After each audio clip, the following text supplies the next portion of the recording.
जाने कौन थे राधा के पति। राधा के पति का वर्णन ब्रह्मावैवर्त पुराण में मिलता है। ये वेदव्यास द्वारा रचित 18 पुराणों में से एक है। वैसे राधा की शादी के बारे में भी अलग अलग कहानियां प्रचलित है।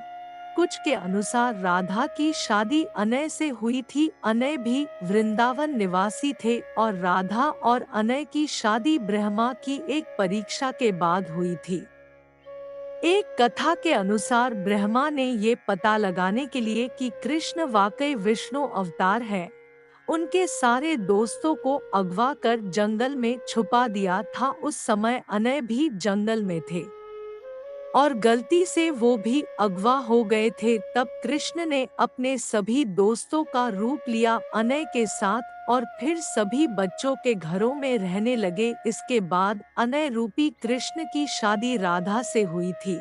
वहीं एक अन्य कथा के अनुसार असल में राधा की शादी हुई ही नहीं थी। ब्रह्मावैवर्त पुराण के अनुसार राधा अपने घर को छोड़ते समय अपनी परछाई छाया राधा माया राधा घर पर माँ कीर्ति के साथ छोड़ गई थी। छाया राधा की शादी रायान गोपा यशोदा के भाई से हुई थी और अनय से नहीं। इसीलिए कई बार ये भी कहा जाता है कि राधा रिश्ते में श्री कृष्ण की मामी थी। इनकी शादी साकेत गांव में हुई थी जो बरसाने और नंदगांव के बीच स्थित था। कहा जाता है कि राधा ने अपना शादीशुदा जीवन अच्छे से व्यतीत किया, भले ही मन से वो कृष्ण से जुड़ी रही।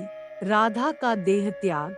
श्री कृष्ण ने बांसुरी तोड़कर कोसों दूर फेंकी। लोक कथाओं के अनुसार अपने जीवन के अंतिम दिनों में राधा ने अपना घर छोड़ दिया था और कृष्ण से मिलने द्वारका चली गई थी। जब आखिरकार ये दोनों मिले तो दोनों ने एक दूसरे से कुछ नहीं कहा। दोनों एक दूसरे के मन की बात जानते थे, लेकिन राधा को लगा कि कृष्ण से करीब रहना तरह उस तरह का सुख नहीं दे रहा है जिस तरह उन्हें तब लगता था जब वो मन से कृष्ण से जुड़ी हुई थी। ऐसे में राधा बिना कुछ बोले महल छोड़कर चली गई।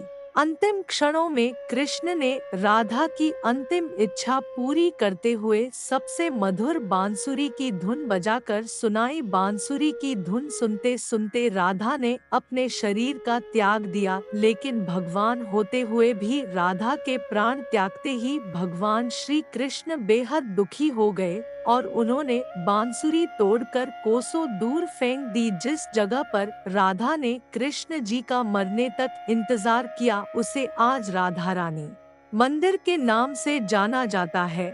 इसके बाद ही राधा जी कृष्ण में विलीन हो गई। किसी भी पुराण में राधा की मृत्यु का वर्णन नहीं मिलता।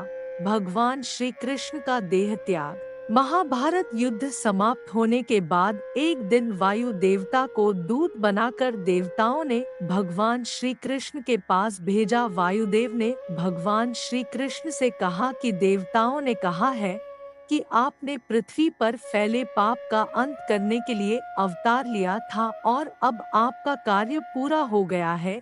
इसके बाद एक दिन सभी यदुवंशी प्रभास क्षेत्र यानी वर्तमान सोमनाथ मंदिर के पास स्थित समुद्र तट पर आए। यही यादवों में आपसी विवाद हो गया और वह एक दूसरे को मारने लगे। कुछ ही समय में सभी यदुवंशी काल के काल में समा गए।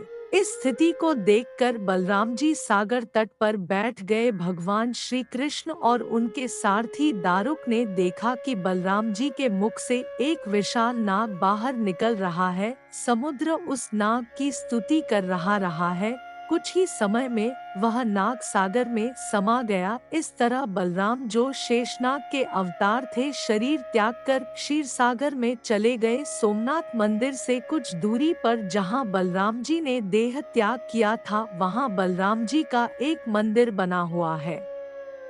बलराम जी की देह त्याग के बाद भगवान श्री कृष्ण ने अपने सारथी से कहा कि अब मेरे भी जाने का समय हो गया है, इसलिए मैं योग में लीन होने जा रहा हूँ। द्वारिका में जो लोग बच गए हैं उन सभी को कह दो कि अर्जुन के आने के बाद वह द्वारिका को छोड़कर उनके साथ चले जाएं, क्योंकि अर्जुन के द्वारिका से जाने के बाद मैंने समुद्र से जो भूमि द्वारिका नगरी बसाने के लिए ली थी, समुद्र उसे डुबो देगा। इसके बाद श्री कृष्ण योग में लीन गए और जरा नामक शिकारी ने भगवान श्री कृष्ण के पैर को मृग की आंख समझकर दूर से बाण चला दिया। इस बाण के लगते ही भगवान मूर्छित हो गए। जरा ने जब श्री कृष्ण को देखा तो काफी घबरा गया और अपराध बोध से दुखी हो गया। भगवान श्री कृष्ण ने तब जरा को समझाया कि यह तो मेरे विधान से ही रचा हुआ था, मैंने स्वयं ही अपने देह त्याग के लिए इस विधि को चुना था, क्योंकि तुम्हारे पूर्वजन्म का ऋण था मुझ पर। जरा पूर्वजन्म में बाली था जिसका वध भगवान राम ने किया था। राधा कृष्ण क्यों नहीं मिल पाए? गर्ग संहिता के गोलोका कांड में देवर्षि नारद और मिथिला नरेश के बीच का संवाद बताया गया है। ये राधा को श्रीधामा के श्राप के कारण हुआ था कि राधा और कृष्ण को 100 सालों का वियोग झेलना पड़ा था। श्री गर्ग संहिता के विश्वजीत कांड के 49वें अध्याय में एक और कथा है जिसमें कहा गया है कि राधा और कृष्ण 100 साल बाद सूर्य ग्रहण के दौरान होने वाले एक यज्ञ में मिले थे जो कुरुक्षेत्र में हो रहा था। इस दौरान राधा को योगेश्वर भगवान अपने रानियों और गोपियों के साथ द्वारका ले गए। यहाँ सभी ने राजसूय यज्ञ में हिस्सा लिया जिसे राजा उग्रसेन ने करवाया था। उस समय राधा कृष्ण के साथ उनकी पत्नी के तौर पर थी और यही लिखा जाता है कि राधा की शादी कृष्ण से हुई थी और वो छाया राधा थी जो रायान गोपा से शादी कर कृष्ण की मामी बनी थी।